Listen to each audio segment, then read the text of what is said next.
O Lord, in your strength the king rejoices, and in your salvation how greatly he exults. You have given him his heart's desire, and have not withheld the request of his lips, Selah. For you met him with rich blessings. You set a crown of fine gold upon his head. He asked life of you. You gave it to him, length of days forever and ever. His glory is great through your salvation. Splendor and majesty you bestow on him. For you make him most blessed forever. You make him glad with the joy of your presence. For the king trusts in the Lord, and through the steadfast love of the Most High, he shall not be moved. Your hand will find out all your enemies. Your right hand will find out those who hate you.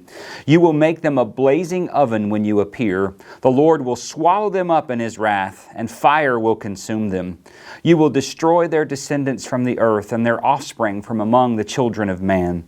Though they plan evil against you, though they devise mischief, they will not succeed. For you will put them to flight. You will aim at their faces with your bows. Be exalted, O Lord, in the strength.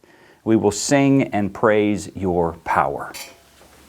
Psalm chapter 21 is a bit different from the first 20.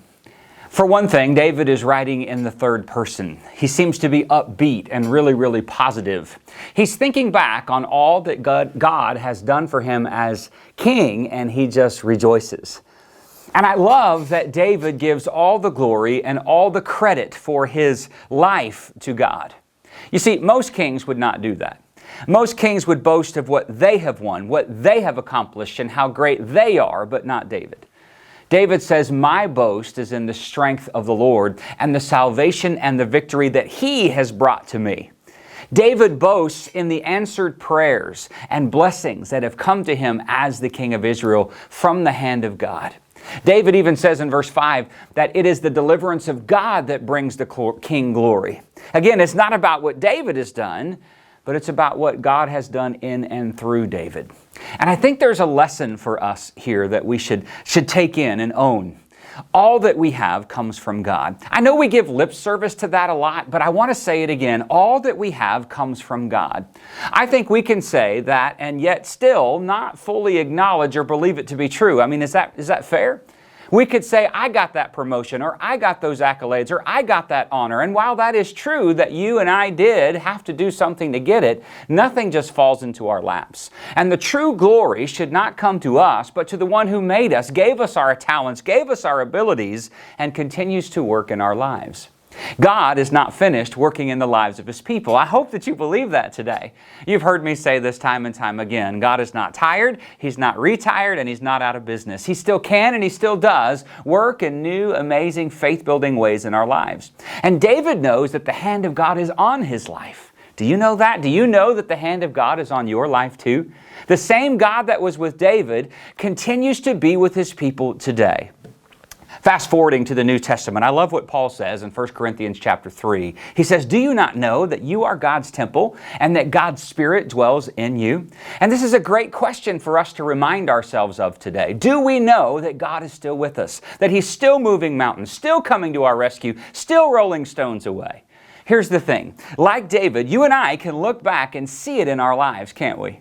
We can see Him getting us through that trial, that hardship, that difficulty. We can look back and see that He walked with us even when something didn't turn out the way that we wanted.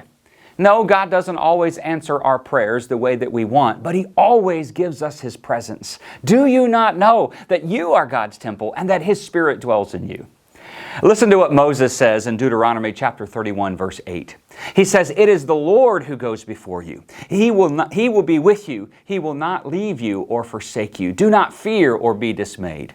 That same promise is given to us. He will not leave us. He will not forsake us. There may be times when it feels like He has, but that's simply not true because God is a promise-keeping God, and He has promised to let nothing separate us from Him. Paul says not even life or death or angels or rulers, the things that you're battling now, the things that you're going to battle in the future, nothing will keep Him from keeping His promise of presence.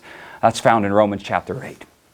It's really easy for me to get carried away when I think through this stuff. But in Psalm 21:8, there is this interesting shift that happens in the psalm. David transitioned to see himself as the instrument that God uses. David's enemies are not just his enemies, they're now God's enemies too. So David, in some ways, as we read in verse 8, sees himself as the right hand of God, seizing those who set their paths against the Lord. Verse 11 makes it clear that David sees anyone plotting against him as actually plotting against the Lord. He knows that that is why they will never be successful in their plots and their schemes. And I love this picture that David points of his arrows being the very arrows of God that causes the enemy to turn and run. I love it. David is saying what Paul said in 2 Corinthians, that the people of God are ambassadors of God. We act for Him. We move with His authority. We move with His power. It's an incredible thought. In some ways, it should cause us to tremble. I get to represent God. Whoa, think about that. But it also should motivate me to think before I ask. And ask, is what I'm about to say or do showing God to a watching world? In other words, is it something that's going to cause me to rejoice because God has trusted me with this incredible gift? He's let me represent Him. It's an incredible honor. I am nothing and He is everything. And He says, now go represent me in the world. No wonder David finishes the psalm the way he does in verse 13. Rise up, Lord. And as God is pictured as rising up in power, David says, I will rise up with music and singing and celebrating all that God has done. So let's rise up, people of God. Rise up and celebrate the victories that God has given you. Rise up and rejoice. Rise up and represent the one who has all power and all authority. Man, what a God we serve. And that's Psalm chapter 21.